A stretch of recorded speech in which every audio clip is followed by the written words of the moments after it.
Bahkan penjaga kompleks ini pernah nih coba-coba menggali tanah untuk mencari sisa-sisa tulang para tahanan dulu. Dan apa? Mereka masih nemu ini tengkorak yang dipaku, yang panjang pakunya ini bisa mencapai 10 cm.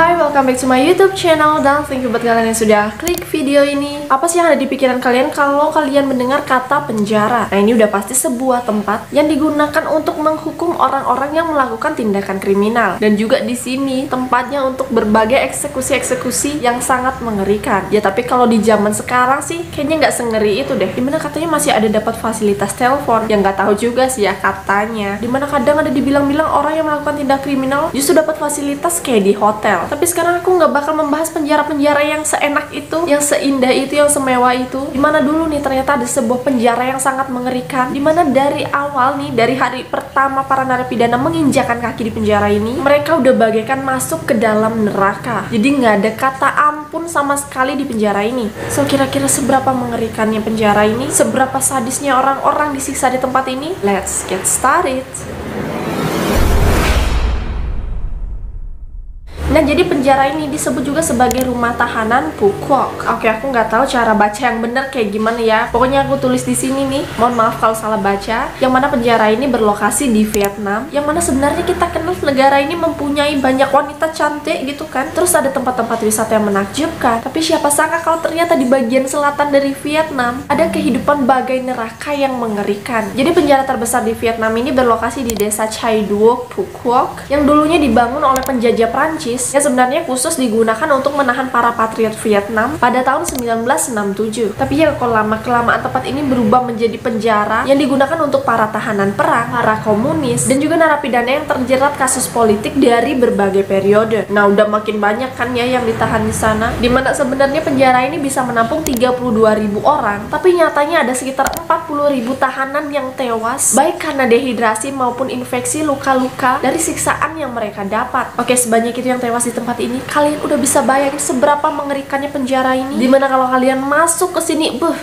pemandangan yang kalian dapatkan sangat mengerikan dan yang pasti sangat menyayat hati. Dimana tahanan di sini disiksa secara membabi buta tanpa ampun, yang sampai-sampai disebut sebagai neraka dunia bagi para narapidana. Karena kayak yang aku bilang tadi, dari hari pertama mereka menginjakan kaki nih di penjara ini, mereka bakal langsung nih mendapat siksaan di luar batas normal. Kayak mereka mendapat pukulan mematikan, disiksa abis-abisan untuk melemahkan mental mereka. Jadi biar mereka nggak berani ngelawan gitu. Terus nggak cuma sampai situ, di hari berikutnya nih, mereka bakalan dijemur nih siang-siang bolong kayak deng-deng gitu. Udah kayak ikan teri lagi dikeringin tuh di bawah sinar matahari yang terik. Dan lebih parahnya lagi, mereka para tahanan ini diam di atas kerangka timah yang udah jelas nggak bakal kalian bisa bayangin seberapa panasnya, yang akan membuat kulit mereka melepuh, dan bagi yang nggak kuat bisa-bisa aja sampai pingsan. Dan kalau ada yang berani berontak nih, kalau ada yang berani ngelawan, mereka bakal langsung dipukul nih abis-abisan dan disiksa dengan kejam. Aduh, aku kayak bacanya itu ya ampun,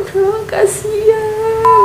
Jadi hukumannya nih ya, bisa-bisa aja mereka dibuat buta dengan cahaya, dimana lampu dengan intensitas tinggi diarahkan ke mata mereka sampai buta. Terus ada juga hukuman dimana para narapidana yang memberontak ini dimasukkan ke dalam karung, terus dibakar tuh hidup-hidup, udah kayak buat ayam bakar, nggak ada ampun sama sekali. Ada juga yang dikurung dalam kandang berduri, ada yang giginya dicabut dicabut secara paksa, terus giginya tuh diapain? Dijadiin koleksi. Mohon maaf, ini koleksi gigi narapidana. Dipikir ini barang antik apa ya, dikoleksi begitu. Terus nggak cuma sampai situ, ada yang dipaksa manjat pohon berduri, terus sampai atas. Mereka ngapain? Mereka disuruh perosotan gitu, kayak main perosotan di taman bermain. Dan yang lebih parah lagi, para petugas di sini bisa-bisa aja memasukkan tongkat ke dalam tenggorokan. Ya bukan tenggorokan mereka, tapi ya tenggorokan para narapidana yang memberontak. Ya ampun, gila, parah banget sih di sini. Aku baca aja sampai ya ampun, gak bisa ngebayangin gimana orang-orang dulu itu disiksa macam begitu. Pokoknya mereka itu disiksa 24 jam non-stop. Jadi teror-teror yang mereka dapat, siksaan yang mereka dapat itu udah macam makanan ringan kalau kayak kita sekarang ya.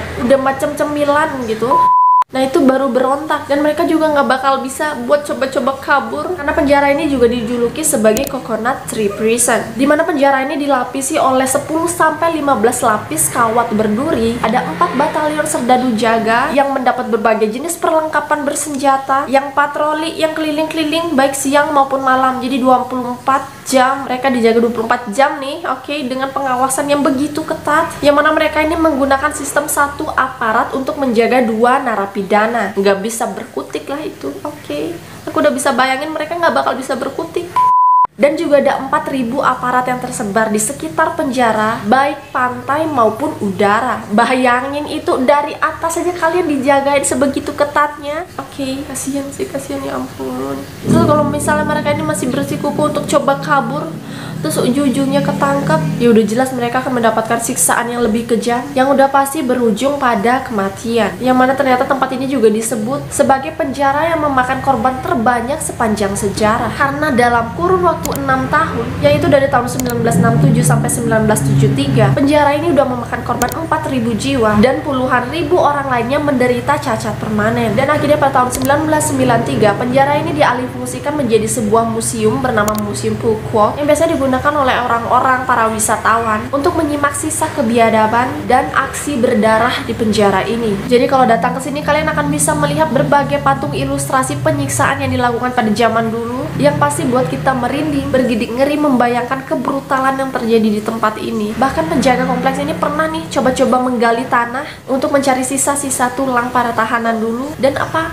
Mereka masih nemu ini tengkorak yang dipaku. Oke, jadi itu kepala, terus ada paku yang menancap gitu. Jadi dia nemuin kayak begitu. Bayangin aja gimana manusia dulu dipaku begitu, udah kayak mau paku foto di tembok, yang panjang pakunya ini bisa mencapai 10 cm. So guys, itu dia sekilas mengenai penjara yang memakan korban terbanyak sepanjang sejarah yang berada di Vietnam. Apa mungkin ada dari kalian yang sudah pernah berkunjung ke museum ini? Kalian bisa cerita di bawah bagaimana pengalaman kalian. Atau mungkin ada dari kalian yang mengetahui informasi lebih. Atau mungkin aku juga ada kekeliruan, sorry banget. Kalian mau tambahkan silahkan tulis di bawah. Dan selalu aku ingetin untuk jangan lupa subscribe, like, share, komen, dan juga aktifkan lonceng kalian agar kalian tidak ketinggalan video-video terbaru dari aku. And see you on the next video, bye!